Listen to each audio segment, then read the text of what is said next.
안녕하세요. 국어마초 김현선입니다. 오늘 대망의 2010년 수능이 실시되는 날이었고 이제 끝났습니다. 자, 국어 영역 총평. 이 유튜브 듣고 시험 보신 분이나 혹은 평강 들으셨던 분들 소름이 좀 돋았을 것 같아요. 일단 문학 작품 낯선 작품 2개가 나왔죠. EBS 박작품 낯선 작품 2개가 나왔어요. 어촌기라는 고전 수필과 김기택의 새라는 작품이 나왔죠. 이 작품은 EBS 낯선 작품입니다. 낯선 작품들 빼면 4개는 EBS 관련 작품이죠.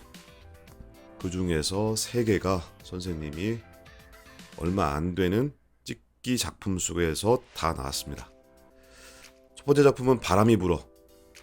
기억나시죠? 일제강점기 작품에 주목해라. 첫 번째 소개했던 작품이 바로 바람이 불어였고, 강조했던 부분이 뭐였습니까? 외적 증거 없이는 절대 극복 의지를 고르지 말라고 했습니다. 성찰로 끝내라. 그 문제 정확하게 나왔고요. 평강 들으셨던 분들은 알겠지만 의문형과 단정적 어조의 변화 속에서 시적 화자의 성찰이 드러난다는 부분도 그것도 문제로 나와서 수업 들으셨던 분들은 2문제는 큰 무리 없이 풀었을 것 같습니다. 마지막 한 문제는 어촌기 관련 문제였고요. 그리고 현대소설, 제가 뭐라고 했는지 기억나시죠? 전후소설 작가군에 주목해라. 수많은 시대에서 딱 골랐습니다. 그리고 전후소설이 나왔어요. 선생님이 주목했던 작가 최인훈, 김원일, 오정희, 그리고 마지막 소개했던 게 김소진의 자전거 도둑이었고, 전체적인 스토리 라인들 아시죠? 설명을 드렸고 문제로 나왔습니다. 거의 EBS 수록지문과 연관된 내용이었기 때문에 줄거리만 이해를 잘 하고 갔어도 푸는데 큰 도움이 됐을 거라고 생각합니다. 특히 이제 심리적인 안정감에서는 더욱더 컸겠죠.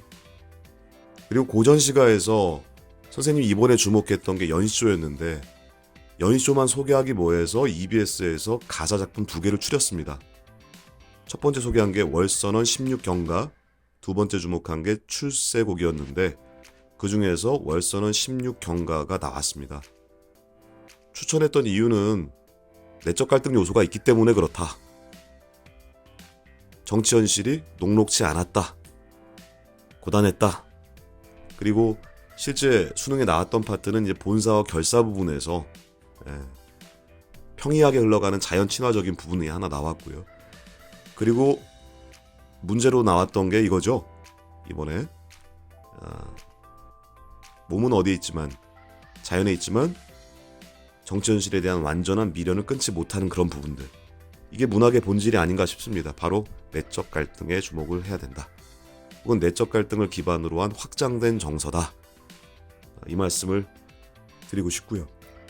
나왔습니다. 그리고 고전소설이 좀 아쉬운 게 이번에 선생님이 여성 영웅 소설에 주목을 했는데 가족사 소설이 나왔고요. 하지만 현강 들었던 학생들은 알 거예요.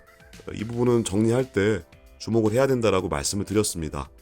물론 마지막 파이널 찍기 강의 때 여러 개 작품을 찍기가 싫어서 선생님이 여성 영웅 중심 소설로 한정을 지어서 소개를 안 시켜드렸는데, 아마 현장에서 강의하시는 많은 선생님들, 특히 수능 관련 강의하시는 국어 선생님들은 유시 3대록은 한 번쯤은 다 언급을 했을 겁니다. 창성 가미록과 비슷하게 가족 구성원의 다양성, 그리고 사건 자체는 고전소설에서 흔히 나오는 여러 가지 사건들을 모티브로 해서 나온 작품이기 때문에 어느 정도 출제 범위 예상에 충분히 들어갈 수 있는 작품이었다 라고 말씀을 드리고 싶습니다.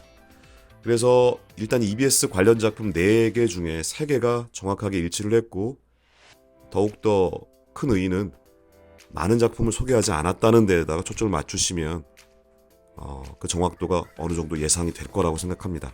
그리고 비문학 같은 경우에는 세 지문이 나왔는데 한 지문은 인문학에서 언어 논리학이 나왔습니다. 제가 이번에 독서 파트 찍기 강의할 때 언어 논리학 얘기하면서 명제 부분 잘 보라고 했던 거 기억나시죠? 나왔습니다. 사실 이 비문학 같은 경우에는 제재 유사성만 가지고 얘기를 해야지 뭐 내용적인 측면에서는 여러분들이 볼 때 EBS와 연관성이 크게는 안 느껴질 겁니다. 저도 제재 유사성 정도만 가지고 얘기를 할게요. 어쨌든 언어 논리학 명제 파트가 나왔고요. 맞췄다는 겁니다. 그리고 이 융합지문에서 법하고요. 그리고 금융 연관된 지문이 나왔죠. 예. 이것도 선생님이 기억나십니까? 양적 완화 정책, 그러니까 은행에서 양적 완화 정책, 금리 파트 그 부분하고 그 다음에 법 관련, 코즈의 법경제학 그 부분 주목을 하라고 했습니다. 예, 이 부분은 융합지문의 제재도 일치를 합니다. 국제법, 그 다음에 은행의 BTS, 즉 BIS 비율, 요거는 경제 부분이죠. 그래서 이제 금리랑 금융과 관련된 얘기 융합 파트로 일치를 했고요. 그 다음에 과학 지문은 생물학 얘기가 나왔습니다. 생물학 부분은 선생님이 예상은 안 했어요. 선생님은 아인슈타인의 상대성, 특수상대성 이론하고요. 데이터 웨어하우스 기술 지문에 주목을 했는데 이번에는 생물학 지문이 나왔습니다. 그래서 비문학 같은 경우에 제재유사성 세 지문 중 2개 일치를 했습니다. 전체적인 난이도 총평을 들어가면요. 화법, 작문, 문법은 상당히 평이했다. 실수 싸움이 아닐까 싶습니다. 실수를 누가 적게 하느냐에 따라서 등급이 갈릴 것 같고요. 문학도 개인적인 차이는 있겠지만 공부를 어느 정도 한 학생들이라면, 특히 국어마저 김현 선생님과 함께한 학생들이라면 충분히 다 맞출 수 있는 문제로 구성이 돼 있었다라고 생각을 하고, 역시 등급 컷의 관건, 특히 1등급과 2등급을 가르는 혹은 1등급 내에서도 퍼센트 등급을 가르는 문제는 비문학이 아닐까 싶고요. 비문학 난이도는 작년에 비해서는 쉽지만 그렇다고 해서 이게 뭐 물수능이라고 볼 수는 없습니다. 총평이 나와봐야 알겠지만 전체적인 평가가, 선생님은 작년보다는 등급 컷이 오를 것이다. 84점에서 작년에 1등급 컷이 그어졌다면 이번에는 89에서 90점대로 올라가지 않을까. 5점에서 6점 정도 높게 봅니다. 물론 맞을 수도 있고 아닐 수도 있습니다. 선생님 순수한 예상이니까 듣고요. 끝났습니다. 선생님에게도 의미 있는 한 해였습니다. 강의를 시작한 지 꽤 오래됐는데요. 이제 20년 정도 강의를 한 것 같아요. 만으로 20년 정도 꽉 채운 것 같습니다. 그리고 유튜브라는 매체를 통해서 처음으로 선생님이 강의를 올리고, 그동안 해왔던 수많은 찍기 강의, 비공식적이었죠.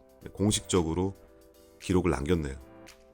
그리고 많게 예상을 안 했죠. 손가락에 꼽을 정도로 장르별로 예상을 했고, 그 중에서 문학의 경우 비문학 연관된 EBS 관련된 작품에서는 4지문 중 3개가 일치를 했고, 문제까지도 비슷하게 나온 지문도 있었고요. 2개나 있었고요. 그리고 비문학 같은 경우에는 지문 자체를 예상할 수 없지만 제재 자체는 3개 중에 2개가 일치를 했다 말씀을 드리고 싶습니다. 선생님은 앞으로 이 유튜브 활동은 꾸준히 할 생각입니다. 그리고 현강에서도 물론 열심히 할 거고요. 수험생 여러분들과 함께 국어 영역에 도움이 될 수 있는 제 나름대로 역할을 묵묵히 해나가도록 하겠습니다. 고생하셨습니다. 고3 수험생, N수생 여러분들은 승자입니다. 포기하지 마시고 앞으로 남은 일정들 묵묵히 진행하시기 바랍니다. 끝날 때까지는 끝난 게 아니다. 이상 국어마초 김현승이었습니다. 감사합니다.